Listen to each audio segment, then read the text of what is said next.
तो क्या जेईई के अंदर एनसीईआरटी से डायरेक्ट क्वेश्चन आ रहे हैं? ये सवाल काफ़ी इंपॉर्टेंट है और इसको लेकर के ये कंप्लीट वीडियो आपके लिए देखनी इंपॉर्टेंट है अगर आप जेईई का एग्जाम देने जा रहे हो, 24 में 25 में कभी भी देने जा रहे हो। बट इस वीडियो को एंड तक जरूर देखना, बहुत इंपॉर्टेंट इन्फॉर्मेशन लेकर के आऊँ, प्लीज एंड तक देखना। तो मैं स्टार्ट करूंगा सबसे पहली बात, यहाँ पर जेईई मेन 2023 के अंदर 60 to 75% क्वेश्चन एनसीईआरटी से आए थे। यस, 60 to 75% क्वेश्चन आपके एनसीईआरटी बेस्ड क्वेश्चन थे जेईई मेंस के अंदर। अब बात करें एक और वेबसाइट की, इंडिया टुडे नाम की वेबसाइट है। यहाँ पर टॉपर ने इंटरव्यू दिया कि भाई मेरे लिए ना जेईई मेंस के एग्जाम के अंदर एनसीईआरटी भाई गीता के समान थी। ये एक्चुअल बात है, उसके लिए एनसीईआरटी बहुत ज़्यादा इंपॉर्टेंट थी और उसके मेंस को क्लियर करने में एनसीईआरटी का एक बहुत बड़ा रोल था। अब दोनों ही आपकी रेपुटेटेड यहाँ पे वेबसाइट है, चाहे करियर 360 की बात करें चाहे आपके इंडिया टुडे की बात करें, तो फेक तो हो ही नहीं सकता।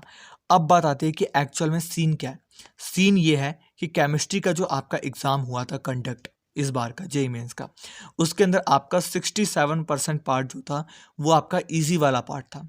ये एक्चुअल बात है, 67% पार्ट आपका ईजी वाला पार्ट था। जो आप इस समय पढ़ रहे हो ना, आपको लग रहा होता है भाई ये इंपॉर्टेंट नहीं होगा, हार्ड वाला इंपॉर्टेंट होगा। आप सोचते हो कोई भी हार्ड चीज़, जैसे आईआईटी का नाम सुनते हो, मतलब कि एक्चुअल में हार्ड है, 10 लाख बच्चे दे रहे हैं, 16,000 सीट है, बहुत हार्ड है, तो इसको पार करने का तरीका भी हार्ड होगा। बट ऐसा होता नहीं है। अब जैसे मैं कहूँ कि आपको 10,000 करोड़ की कंपनी खड़ी करनी है, आप कहोगे भाई बहुत ज़्यादा टाइम लग जाएगा। बट पीडब्ल्यू की बात करें भाई, 3 साल के अंदर खड़ा कर दिया बंदे ने, यूट्यूब से स्टार्ट किया था। वैसे ही सिंपल आपको आईआईटी क्रैक करनी है ना, हार्ड पे मत भागो। आपके सामने जो एकदम फेस पे आ रहे टॉपिक ना, आप प्रीवियस ईयर को एनालाइज करो, उसमें देखो कैसे कैसे क्वेश्चन आए थे। प्रीवियस ज़्यादा मत जाओ, इसी साल का प्रीवियस ईयर देख लो, बस इसी साल का आपके जितने पेपर कंडक्ट हुए थे। मैं डेफिनेटली कह रहा हूँ 21-2200 क्वेश्चन है, उतने भी अगर देख लोगे पता चल जाएगा कि कैसे टाइप के क्वेश्चन थे। और 67% जो इजी वाला पार्ट था उसको सबसे पहले कंप्लीट करो।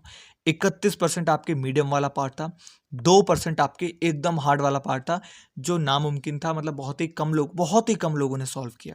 इसके बाद फिजिक्स की बात करें, 59% आपका ईजी था, 39% आपका मीडियम था, 2% में आपका जो है वो हार्ड था।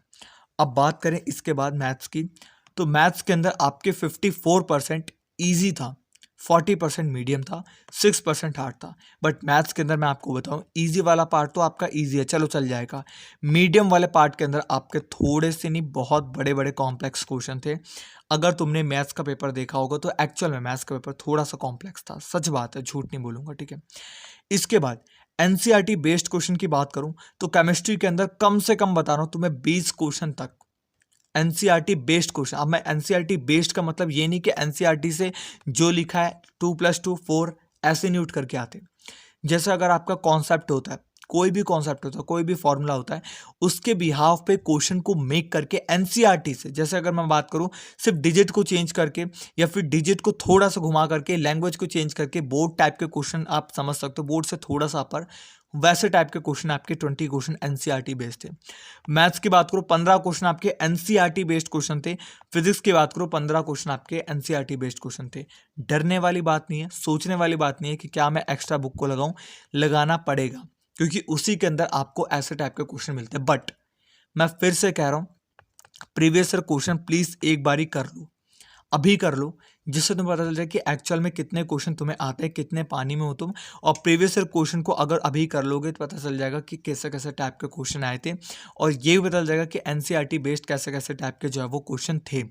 इसके बाद टिप्स आपको दे रहा हूँ, एनसीईआरटी बुक को सुन लेना यार प्लीज़, काफ़ी इंपॉर्टेंट है, बहुत इंपॉर्टेंट टिप्स है। सबसे पहले टिप है, आफ्टर टॉपिक, जैसे तुम्हारा एक टॉपिक कंप्लीट होता है, सिंपल स्टेटमेंट वाले क्वेश्चन बनाने की कोशिश करो। सिंपल स्टेटमेंट वाले क्वेश्चन यानी कि जैसे तुम्हारा एक टॉपिक कंप्लीट हुआ, उसके बिहाफ पे वाई, इफ, व्हेन ये सब लगा दो। जैसे मान लो, अगर मैं बहुत ही एग्जांपल है तो 10th का एग्जांपल है तो तुम्हारी केमिकल रिएक्शन वाला चैप्टर था। अब केमिकल रिएक्शन क्या होता है, केमिकल रिएक्शन के कितने रूप होते हैं, बैलेंस केमिकल इक्वेशन को कैसे बैलेंस करना होता है, ये बहुत ही सिंपल है। अब ये जो मैंने शब्द बनाया ना, कैसे करना होता है, क्या करना होता है, इसी को इंग्लिश में कन्वर्ट करो। जैसे टॉपिक कंप्लीट होता है उसके जितने टाइप के क्वेश्चन बना सकते हो, व्हेन, व्हाई, वीफ, ओयो, कुछ करके बनाने की कोशिश करो। डायरेक्ट आपके कॉन्सेप्ट होता है, उस कॉन्सेप्ट के बेस पे आपको क्वेश्चन दिए जाते हैं। नहीं है तो रेफरेंस बुक हो गया आपके पास, उसके अंदर आपको मिल जाएंगे, एनसीईआरटी बेस्ड क्वेश्चन होते हैं। उन क्वेश्चन को सॉल्व करने की कोशिश करो। फॉर्मूला बेस्ड क्वेश्चन को बहुत इंपॉर्टेंट है, इसको सॉल्व करने की कोशिश करो।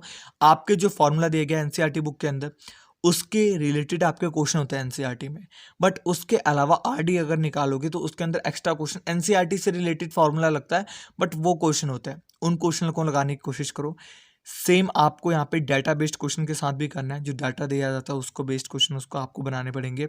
डायरेक्ट आपको यहाँ पे ग्राफ और डायग्राम, इस टाइप के क्वेश्चन भी आपको जो है वो आने चाहिए। ग्राफ और डायग्राम आपके एनसीईआरटी के अंदर है, इग्नोर मत करना, इग्नोर मत करना। और लास्ट में अर्जेंट टिप आपको दे रहा हूँ, कंप्लीट फुल एनसीईआरटी, एक एक टॉपिक, एक एक सेमी टॉपिक, एक एक वर्ड के साथ कंप्लीट करना। NCERT please word to word complete करना। जितने भी ग्राफ है, जितने भी डायग्राम है, सबको अच्छे से पढ़ लेना। फॉर्मूला और इंपॉर्टेंट टॉपिक्स, फॉर्मूला तो आपको टिप्स पे रटे होने चाहिए, और इंपॉर्टेंट टॉपिक्स आपको पता होने चाहिए कि क्या क्या इंपॉर्टेंट है इसके अंदर। प्रीवियस ईयर से एनालाइज करोगे पता चल जाएगा इंपॉर्टेंट क्या है।